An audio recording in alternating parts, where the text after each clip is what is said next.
दोस्तों नमस्ते। मैं हूं आपके दोस्त कविता देशमुख और साक्षात्कार की श्रृंखला में हमारी आज की मेहमान है पूजा मालवी जी।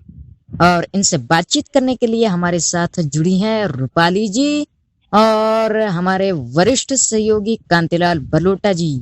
तो साक्षात्कार की श्रृंखला में मैं कविता देशमुख आप सबका स्वागत करती हूँ। दोस्तों नमस्कार, मैं हूं आपका दोस्त कांतिलाल बरलोटा। तो दोस्तों, पूजा मालवीय जी एक बहुमुखी प्रतिभा की धनी है और समाज सेवा में भी बहुत ही अच्छा कार्य करती हैं। तो पूजा जी, आपका बहुत बहुत स्वागत और अभिनंदन स्टूडियो में। नमस्कार सर। आप तीनों को, रूपाली मैम, कविता मैम और हमारे वरिष्ठ कलाकार कांतिलाल सर, आप तीनों का मैं बहुत बहुत धन्यवाद करती हूँ। तो कविता जी, शुरुआत कीजिए सवालों का सिलसिला। पूजा जी, सबसे पहले हम आपके बारे में जानना चाहेंगे कि आप कब से दृष्टिबाधित हैं और आपकी शिक्षा के बारे में हम आपसे जानना चाहेंगे। जी, सबसे पहले तो मैं ये बताना चाहूंगी कि मेरा जन्म शुजालपुर एक जगह है इंदौर से, शायद अंदाज से बता रही हूँ मैं, 100-150 किलोमीटर दूर होगी शायद। शुजालपुर एक तहसील है, तो जहाँ से मुक्ति बोध जी ताल्लुक रखते हैं, मशहूर कवि। तो वहां पे मेरा जन्म हुआ है। फिर काम के सिलसिले में मम्मी पापा इंदौर आ गए थे। तो इंदौर आने के बाद में फिर मेरी दीदी से मैं 7 साल छोटी हूँ, मेरी बीच वाली जो दीदी है। तो दृष्टिहीन कब से हूँ ऐसा तो कह सकते हैं, तो मैं बाय बर्थ ही ब्लाइंड हूँ। लेकिन शुरू में जब मैं 2-3 महीने की, तब तो मेरी आंखें दिखती थी पूरी खुली खुली। लेकिन 5-6 महीने की जब हुई तो आंखें बंद रहती थी और मैं मम्मी पापा के इशारों पे नहीं काम कर पाती थी। जो भी ऑर्डर वो देते थे वो मैं सुन ही नहीं पाती थी, मतलब नहीं कर पाती थी फॉलो। तो फिर पापा को लगा कि क्या दिक्कत है। तो फिर उन्होंने देखा कि मैं ब्लाइंड, मतलब शायद देख नहीं सकती है दोनों भी आंखों से। अच्छा। तो बस मैं यही कह सकते हैं कि बाय बर्थ ही ब्लाइंड हूँ मैं तो, क्योंकि मैं फिर जब चलने फिरने लगी थी तब से ही ब्लाइंड हूँ मैं तो। अच्छा। हाँ रूपाली जी। अच्छा, आप बताइए फिर आपको मतलब आपकी शिक्षा कब कैसे स्टार्ट हुई? ब्लाइंड स्कूल के बारे में कैसे आपको पता? हाँ जी, तो मेरा बर्थडे है। स्कूलिंग के बारे में तो पहले तो मैं, जो बालवाड़ी होती है हमारे यहाँ, बालवाड़ी बोलते हैं कि छोटे बच्चे को आंगनवाड़ी देते हैं ना। आंगनवाड़ी, हाँ बालवाड़ी। अच्छा, हाँ, मतलब नॉर्मल बच्चों के, अच्छा मतलब साइटेड बच्चों के साथ में ही आप उस वक्त बालवाड़ी में थी? हाँ जी, शुरू में मतलब 1-2 साल में पढ़ी। फिर किसी से मेरे मम्मी पापा की, जी हाँ, मेरे मम्मी पापा कहीं जा रहे थे तो उनकी पहचान हुई। और जब मुझे देखा कि मैं ब्लाइंड हूँ तो किसी के पेरेंट्स ने बताया कि महेश दृष्टिहीन कल्याण संघ बालिका विद्यालय, जो कि इंदौर का बहुत बड़ा हॉस्टल, मतलब लड़कियों के लिए शिक्षा संस्थान है, वहाँ पर हर तरह की फैसिलिटीज दी जाती है। तो महेश दृष्टिहीन के बारे में बताया, जहाँ पर मैंने पढ़ाई की है। तो वहाँ पर मेरा एडमिशन किया। तब मैं 2.5 साल की थी, तो मुझे ठीक से बोलना भी नहीं आता था। तब से फिर मैं वही पढ़ाई की, लेकिन 8वीं तक मैंने पढ़ा वहाँ पे। फिर 9th क्लास में जब मैं हाई स्कूल में गई तो हमारे स्कूल में, महेश स्कूल में, बाहर के स्कूल से, नॉर्मल स्कूल जो था, वहाँ पर इंग्लिश नहीं थी हम लोगों के लिए और मुझे इंग्लिश करना था। तो फिर उसके लिए मुझे देवास जाना पड़ा। देवास भी एक स्कूल है, देवास में बहुत बड़ा स्कूल बन गया है अब वो। तो वहाँ पर फिर मैंने 9-10 करी थी और फिर दोबारा मैं महेश दृष्टिहीन में 11th क्लास से आ गई थी, क्योंकि वहाँ पर इंग्लिश शुरू हो गया था। तो ऐसे करके मेरी महेश दृष्टिहीन में ही, इंदौर ही मेरे घर से 6 किलोमीटर दूर है अभी, तो वहीं से मेरी। अच्छा, मैं और एक बात आपसे पूछना चाहूंगी। 2.5 साल की उम्र में आपने कहा कि आप स्कूल में मतलब आपका एडमिशन हुआ, तब 2.5 साल की थी आप तो? हाँ जी, 2.5 साल जी। तो आप मतलब हॉस्टल में रहती थी या कैसे होता था? हॉस्टल में रहते थे। वहाँ पर एक मतलब छोटी छोटी लड़कियां थी, हम लोग तो बच्चे थे, तो हम लोगों को रखने वाले जो होते हैं, बट वो आप हम लोगों उस को समय संभालना पड़ता। कैसे मैं ये जानना चाहती हूँ कि उस समय आप कैसे महसूस करती थी 2.5 साल की उम्र में, आपको अपने मम्मी पापा को छोड़ के? जब आप मैं तो कुछ भी महसूस नहीं करती थी, मैं तो रोती ही रहती थी हमेशा और डांट भी पड़ती रहती थी, मुझे मारते ही थे वहाँ पर। मतलब एक माहौल अलग होता है ना, अभी मम्मी नहीं दिख रही है, पापा नहीं दिख रहे, तो उतना तो समझ में आती है ना बात हमारे। हाँ बिल्कुल बिल्कुल, वहाँ पर बहुत सारी लड़कियां थी और बहुत बड़ा, क्योंकि मेरा घर तो छोटा सा था तो मैं घूम फिर लेती थी, लेकिन वहाँ तो बहुत बड़ी बड़ी बिल्डिंग है, तो मुझे बहुत डर लगता था कि मैं कहाँ आ गई हूँ, मैं खो जाऊंगी। ऐसे कभी लगा है आपको कि मैं खो जाऊंगी ऐसे? हाँ, सिवाय रोने के कुछ भी नहीं करती थी, मैं रोती ही रहती थी बस वहाँ। अच्छा जी। हाँ हाँ, पूछिए पूछिए कविता जी। अच्छा पूजा जी, आपके जैसे आपके पेरेंट्स को जब आपके बारे में पता चला कि आप दृष्टिबाधित हैं, तो आपके प्रति उनका रिएक्शन कैसा था? रिएक्शन तो ऐसा था कि मेरा तो नामकरण ही इसी आधार पे हुआ है। मेरी 2 बहनों का नाम है कविता सविता, तो शायद मेरा भी उसी से जुड़ा हुआ नाम रहता, लेकिन जब नाम रखने की बात आई थी तो मेरा नाम कुछ किसी और अक्षर पे आया था, लेकिन पापा का कहना ऐसा था कि मतलब इसकी तो अपन को सेवा ही करनी है जिंदगी भर, मतलब सेवा पूजा ही करनी है, तो इसका नाम हम पूजा रखेंगे, तो फिर पूजा नाम रखा। और मेरी मम्मी और मेरे पापा और मेरी सिस्टर, मेरा भाई नहीं है, तो इन लोगों का तो शुरू से ही मुझे प्यार करते रहे हैं और बहुत अच्छे से केयर करते रहे हैं अभी तक भी। अभी मेरी एज 4 जून को मेरा बर्थडे, तो 33 हो जाएगा, तो अभी तक मुझे तो पेरेंट्स की तरफ से किसी भी बात की कोई कमी अभी तक नहीं हुई है। हाँ, और हाँ, ऐसा कुछ दिक्कत नहीं हुई थी शुरू से भी। ये तो एक बात। अच्छा, ये एक बात मेरे यहाँ से ये है। हाँ पूछिए पूछिए। ये नहीं, मैं ये कहना चाहूंगी कि आपके पापा ने ये सोच के आपका नाम पूजा रख दिया कि आपको उनको आपकी सेवा करनी है, पूजा करनी है, बट आप जिस कार्य में जुड़ी है, समाज के कार्य में जुड़ी है, तो मेरे ख्याल से ये नाम आपने सार्थक कर दिया है इस कार्य से जुड़ के, क्योंकि आप संगीत की पूजा ही तो कर रही है और समाज कार्य में भी जो आप काम कर रही हैं, तो वो एक पूजा समझ के मेरे ख्याल से आप कर रही हैं, जहाँ तक मैं समझती हूँ।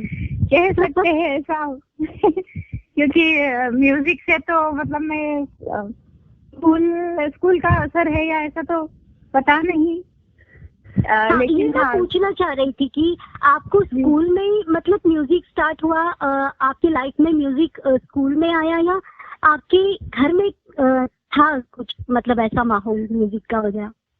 जब मैं छोटी थी, मतलब 2.5 साल की ही थी, 2-2.5 साल की होंगी, तो हमारे यहाँ रेडियो चलते थे, तो उसमें ना वो वाली मूवी का गाना आता था, उनका नाम क्या है, हाँ त्रिदेव का गाना आता था, ओए ओए, तो मैं उसके साथ पीछे पीछे गाती ओए ओए, तो वैसे ही मतलब दिन भर ओए ओए करती रहती थी और कुछ जैसे वर्ड लगा के गाती थी।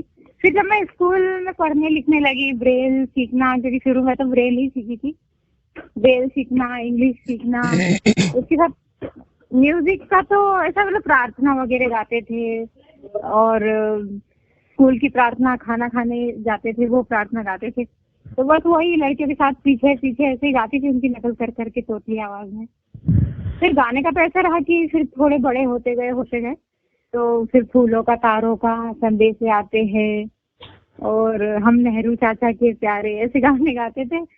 तो संदेश से आते हैं गाना मतलब मैं बहुत अच्छा गाती थी, ऐसा दीदियाँ बोलती थी हमारी। तो म्यूजिक क्लास में तो नहीं जाते थे हम लोग, तो छोटे से भी खेल में ही पढ़ाई की हम लोगों ने। तो उन्होंने हमारे म्यूजिक टीचर को बताया, विपुला मैम को, विपुला मानगावाकर नाम है उनका, हमारी जो इंदौर की संगीत शिक्षिका है। तो बोले मैडम ये लड़की ना संदेश से आती है, गाना गाती है। तो हाँ, म्यूजिक कंपटीशन में एक बार ले गए, तो मैं गाना, मुझे माइक ही पकड़ना नहीं आ रहा है और मैं गा ही नहीं रही हूँ ठीक से। लेकिन फिर बड़े होते गए 5वीं 6वीं, तो फिर मतलब कंपटीशन में, जैसे लिखित परीक्षा में 3री क्लास में थी तब से ही लिखित परीक्षा देने लग गई थी, ब्रेल की, इंग्लिश और हिंदी की दोनों की भी। तो म्यूजिक का भी चलता रहा, यमन राग, भोपाली राग ऐसा सिखाया, ये चौथी क्लास वगैरह में हमने सीख लिया था।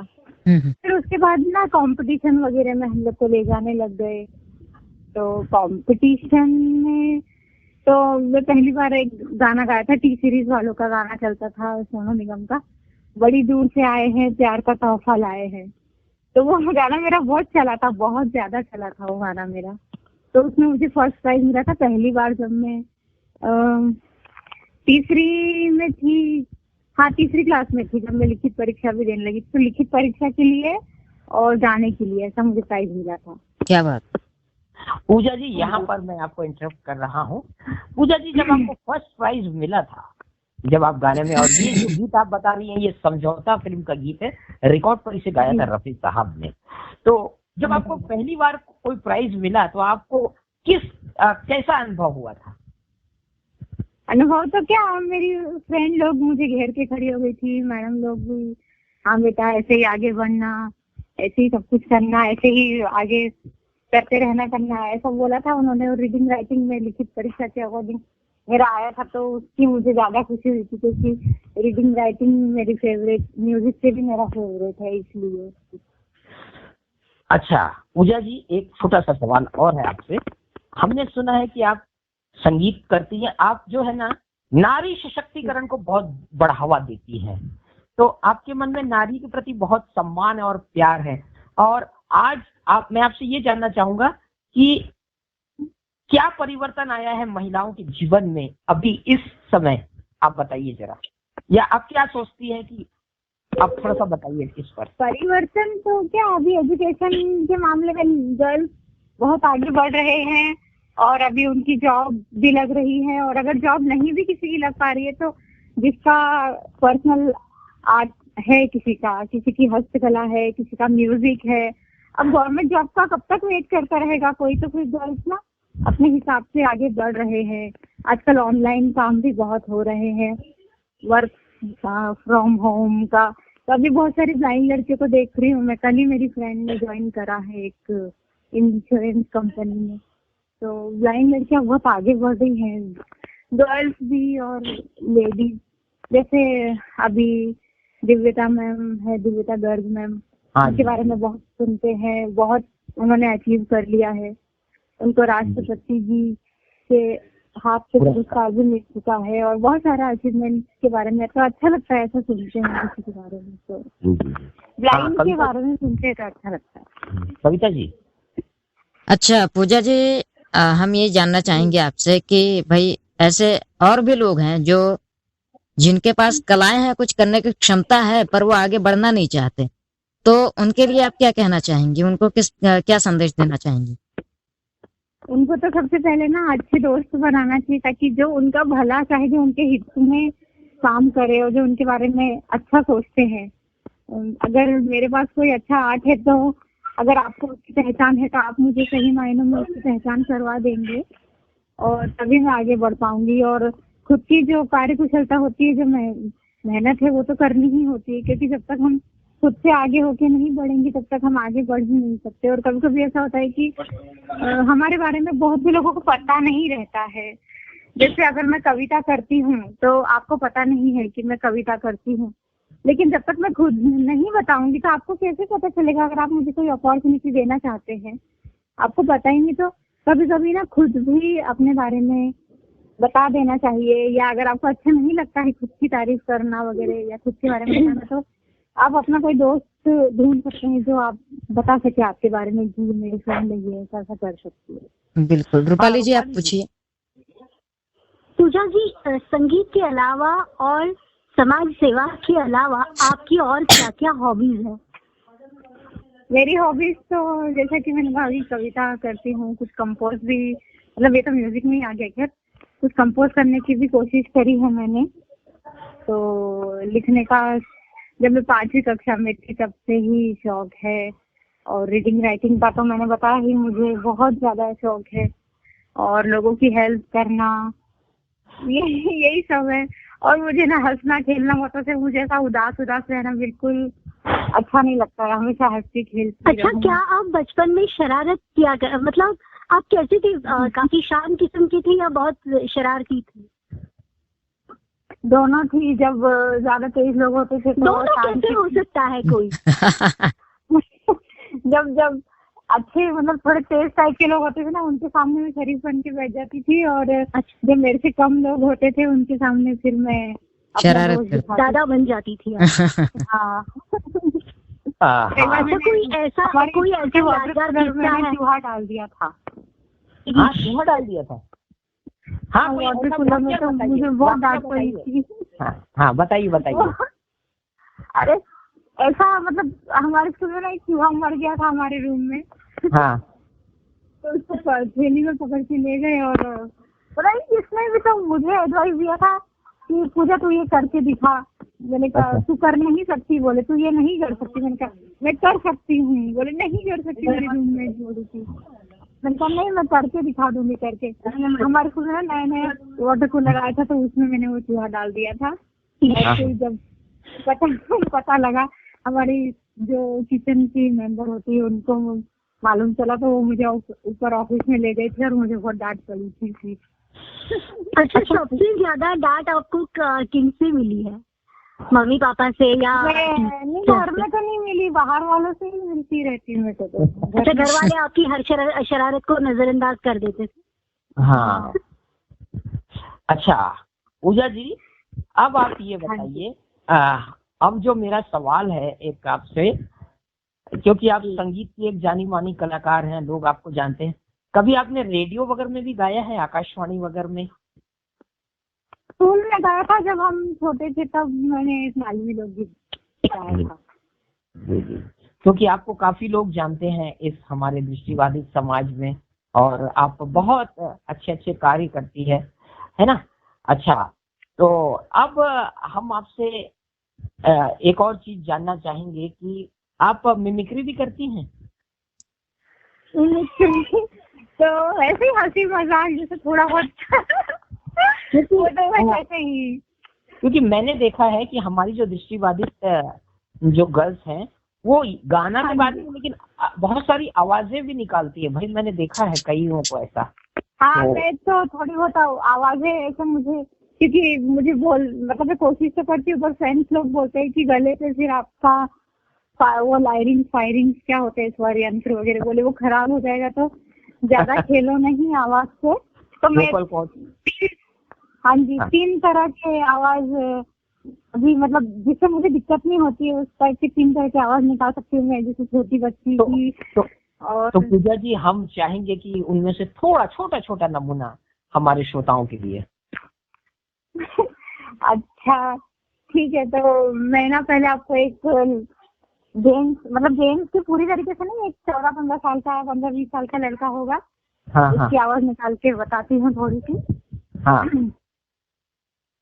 हेलो रूपाली मैडम, क्या कर रही हैं आप, कैसी है? और मुझे आपके रेडियो मंच, जो ये आपका इंटरव्यू का मंच है, यहाँ आके मुझे बहुत अच्छा लगा। कविता मैडम बहुत अच्छा इंटरव्यू लेती है, बहुत शांत स्वभाव की है। बहुत बहुत धन्यवाद। क्या बात है, वाह भाई वाह वाह वाह, क्या बात है, वाह वाह वाह। यही मैं जानना चाहता था, क्या बात है, ये तो बहुत लाजवाब। हाँ, अब दूसरा कुछ बताइए अगर कर सके तो। अब छोटा बच्चे की जैसी थोड़ी बहुत कोशिश करती हूँ। हाँ, ज्यादा तो मैं एक्सपर्ट नहीं हूँ मिमिक्री में, पर थोड़ा बहुत खेलती रहती हूँ। हाँ, एक और शौक है रूपाली मैडम, मुझे खाना खाने का बहुत शौक है। मुझे भेल, पानी पूरी, चाट, एसपीडीटी सब खाती हूँ मैं, और मुझे ना नमकीन बहुत पसंद है, मैं मीठा बिल्कुल नहीं खाती। क्या बात है, वाह भाई वाह। क्या बात है पूजा, वाह, वेरी नाइस। अब तीसरा क्या है आपका, ये भी बताइए जरा। तीसरा वो मतारी मतलब बुढ़िया औरत की। हाँ, अच्छा, हाँ। अरे कविता बेटा क्या कर रही तो? अरे बेटा ये कोरोना चल रहा, मेरे को तो कुछ समझ में भी नहीं आ रहा है, मेरे को जरा बता तो ये कोरोना कैसा होता है बेटा? कैसा होता है? क्या बात है। क्या बात है, बहुत सुंदर, बहुत खूब। तो भाई अब ऐसा है पूजा जी, ये तो आपकी मिमिक्री हो गई, और बहुत कुछ हम लोगों ने आपके अनछुए पहलुओं को जानने का प्रयास किया यहाँ पर। और अब चलते चलते आपसे हम जो है, हाँ उससे पहले एक छोटा सा सवाल और, आप कौन से गाने ज्यादा पसंद करती हो, पुराने या फिर नए, और कौन से आपके संगीतकार और गायक फेवरेट है, ये बताइए पहले तो हमें। मैं तो जो मेलोडियस होते हैं, जो जिसका म्यूजिक अच्छा होता है, हर तरह का म्यूजिक सुनती हूँ, लाइट, क्लासिकल, वेस्टर्न, फोक, सब हाँ। तरह का म्यूजिक पसंद करती हूँ मैं। और ऐसा स्पेशल सिंगर तो कोई भी नहीं है, सभी मुझे अच्छे लगते हैं। लेकिन आइडियल की अगर बात करेंगे तो आशा जी मेरी आइडियल है। तो उनके बारे में तो बस मैं उनके लिए तो बस एक ही बात कहना चाहूंगी कि I love you Asha ji है। क्या बात। वाह क्या बात है। तो पूजा जी, चलते चलते हम आपसे सुनना चाहेंगे आशा जी की आवाज में चंद लाइनें, आप सुनाइए हमारे श्रोताओं के लिए। आशा जी का गाना कोई सा भी? हाँ जी।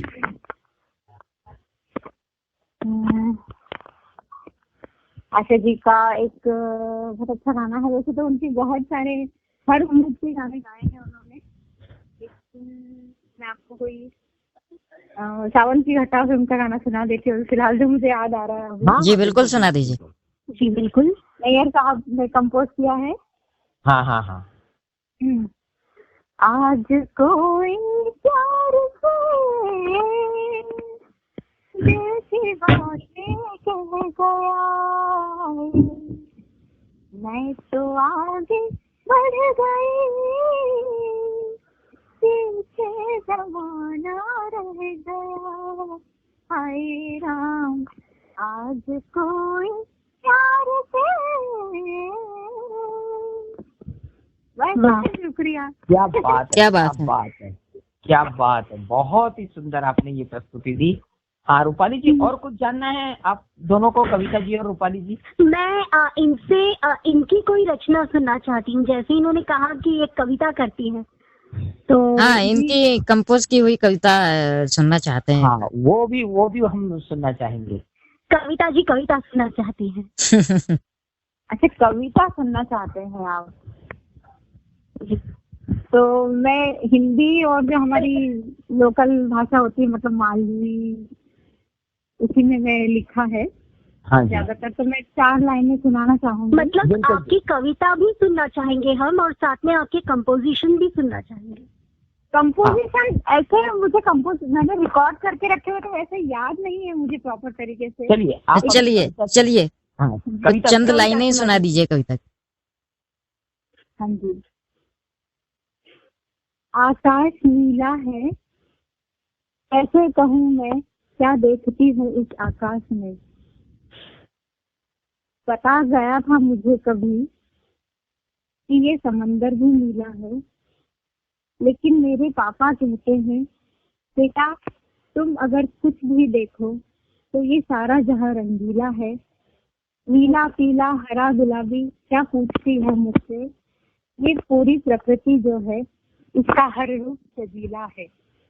तो ये मतलब मेरे पापा पूछती रहती थी अच्छा। बाबा ये कैसा दिख रहा, ये क्या पेड़ कैसा दिख रहा, ये क्या।